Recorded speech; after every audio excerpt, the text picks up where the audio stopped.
The Golden Gems of Life, Gathered Jewels for the Home Circle by S.C. Ferguson and E.A. Allen, Central Publishing House, Cincinnati, 1884.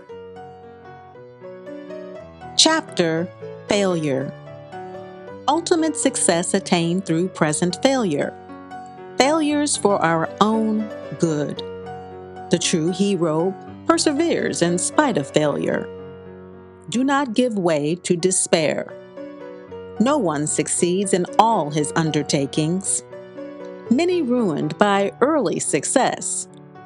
How to view past mistakes. Sorrows of mankind traced to blighted hopes. The brave-hearted man rises superior to present difficulties. Failure. It is a mistake to suppose that men succeed through success. They much oftener succeed through failure. By far the best experience of men, experience from which they gain the most of lasting value, is gathered from their failures in their dealings with others in the affairs of life.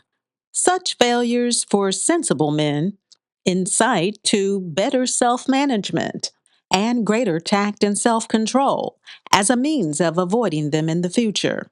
Ask the successful businessman, and he will tell you that he learned the secret of success through being baffled, defeated, thwarted, and circumvented far more than from his successes. Precept, study, advice, and example could never have taught them so well as failure has done. It has disciplined and taught them what to do, as well as what not to do. And this latter is often of more importance than the former. Many have to make up their minds to encounter failure again and again before they finally succeed.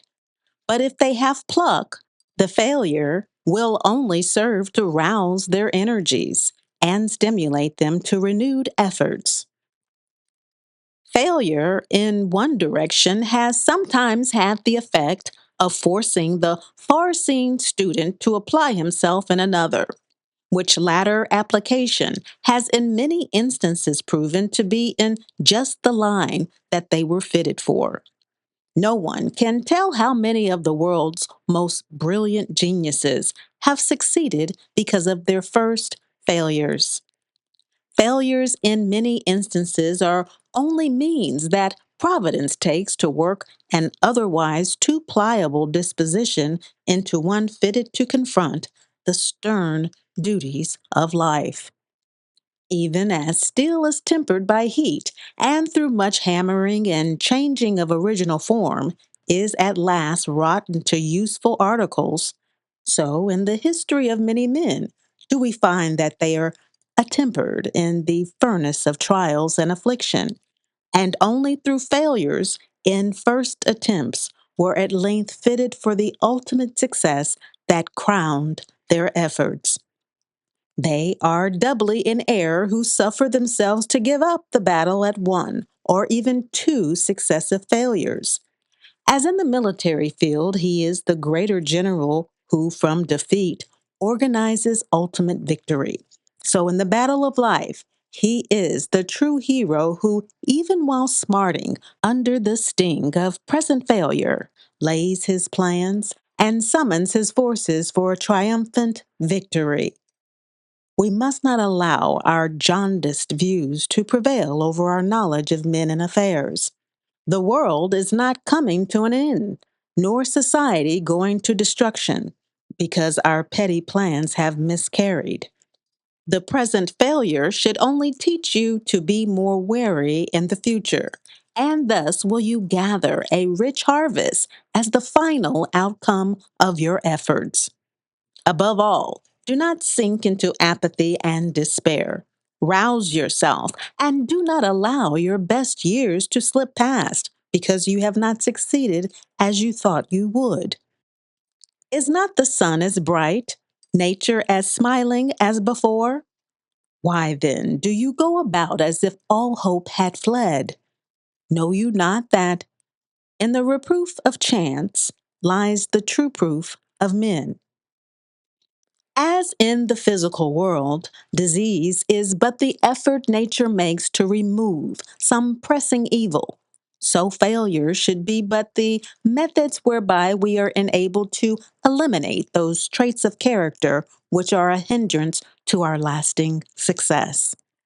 As the inventor subjects his production to the most rigorous test in order that inherent defects may become known and, if possible, remedied, even so does Providence in subjecting us to great trials, discover to us by our failures wherein we lack. And we are remiss in duty to ourselves, do we not most earnestly endeavor to improve by these tests? The man who never failed is a myth. Such a one never lived and is never likely to. All success is a series of efforts in which, when closely viewed, are to be seen more or less as failures. These efforts are oftentimes not visible to the naked eye, but each individual heart is painfully conscious of how many of its most cherished plans ended only in failures. If you fail now and then, do not be discouraged. Bear in mind that it is only the part and experience of every successful man. We might even go further and say that the most successful men often have the most failures. These failures, which to the feeble are mere stumbling blocks, to the strong serve to remove the scales from their eyes, so that they now see clearer and go on their way with a firmer tread and a more determined mien, and compel life to yield to them its most enduring trophies. The weakling goes no farther than his first failure. He lags behind and subsides into a life of discontent and vain regrets. And so, by this winnowing process, the number of the athletes is restricted to few, and there is clear space in the arena for those who determinedly press on. There can hardly be found a successful man who will not admit that he was made so by failure, and that what he once thought his hard fate was in reality his good fortune. Success cannot be gained by a hop, skip, and a jump, but by arduous passages of gallant perseverance, toilsome efforts long sustained, and most of all, by repeated failure. For the failures are but stepping stones, or at the worst, non attainment of the desired end before the time. If success were to crown your efforts now, where would be the great success of the future? It is the brave resolution to do better next time that lays the substrata of all real greatness. Many a prominent reputation has been destroyed by early success. Too often, the effect of such success is to sap the energies. Imagining fame or fortune to be won, future efforts are remitted, relying on the fame of past achievements. The fact is overlooked that it is labor alone that renders any success certain. And so, by the remission of labor and energy, disgrace or failure awakens him from his delusive dreams. But alas, in how many instances the awakening comes too late.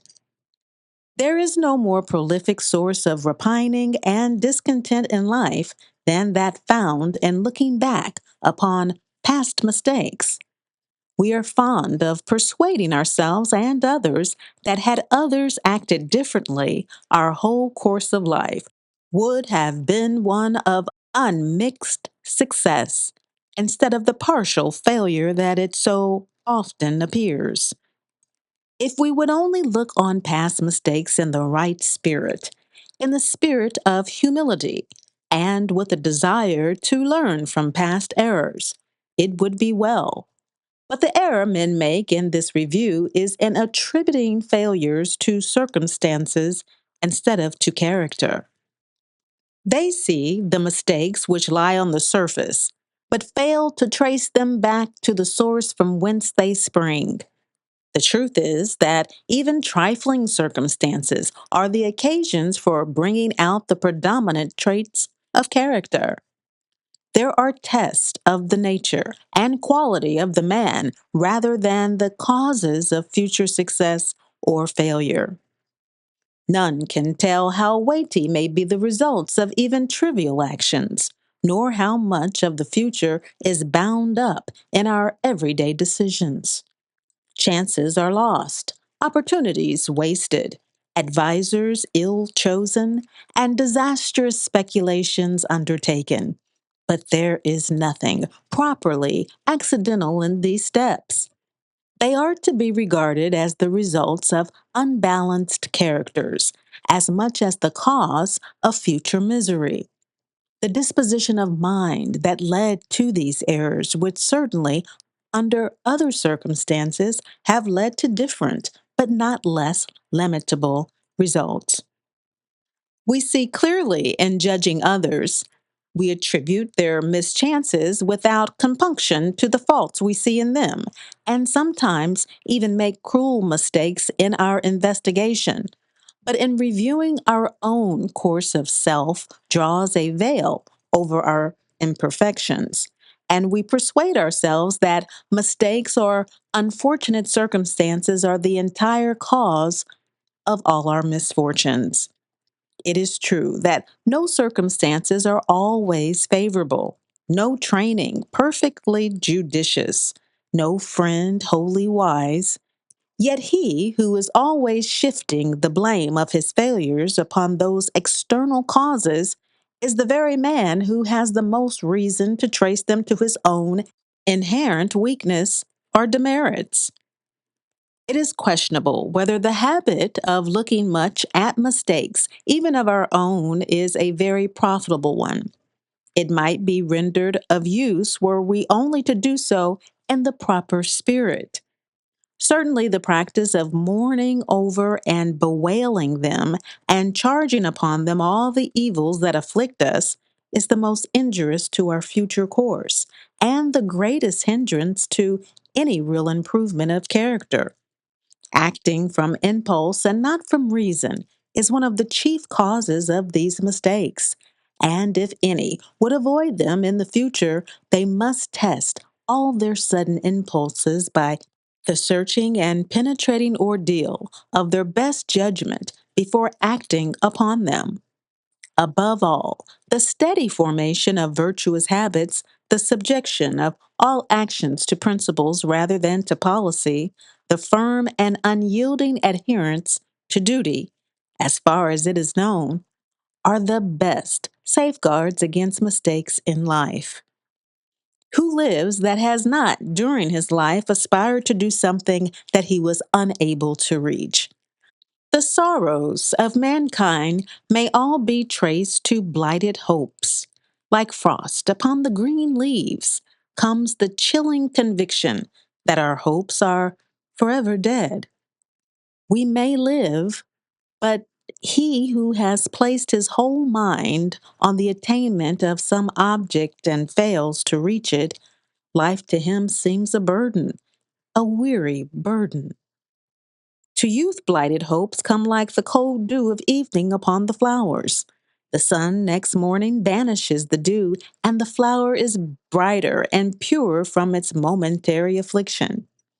Sorrow purifies the heart of youth as the rain purifies the growing plant. But to the man of mature years, the blighting of cherished hopes falls with a chilling effect. 'Tis hard to proceed as though nothing had happened, to cheerfully take up life's load. Yet such is the course of true manhood. This is the inheritance of life, the test of character. Our world presents a strangely different aspect according to the different moods in which it is viewed. To him whose efforts have been crowned with success, it is To him whose life has known no care, it appears to be filled with all manner of comfortable things. To those who pine in sickness and suffering, the unfortunate, and those whose efforts have ended only in failure, it most truthfully seems to be a vale of tears, and human life itself a bubble raised from those tears and inflated with sighs, which, after floating a little while, decked it may be with a few gaudy colors from the hand of fortune, is at last touched by the hand of death and dissolves. He who has a stout heart will do stout hearted actions.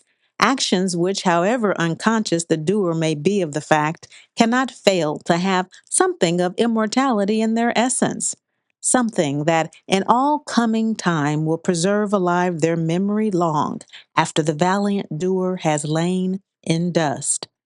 Such a man will not be daunted by difficulties. Opposition will but serve as fuel to the fire which feeds the spirit of self reliance within him, stimulating him to still greater efforts, and, in fact, creating opportunities for them. And though, in the nature of things, failure must often be his portion, still they will nerve him anew for the struggles of active life and endow him with courage to meet the further disappointments which past experience will have taught him are likely to be his lot. Neither will he, in his efforts to attain some great end, to bring to happy accomplishment some noble work, be daunted by the reflection that he can never be sure of success, even in enterprises springing from the highest motives and steadfastly pursued at the cost of all that is dearest. To him, it will suffice that the end he has in view is the right one, and that if he is not destined to accomplish it, eventually it must triumph. With prophetic eye, he looks forward to the dawning of the time when, long after he has been called hence, posterity shall enter into his labor and eat of the fruit of the tree that he has planted.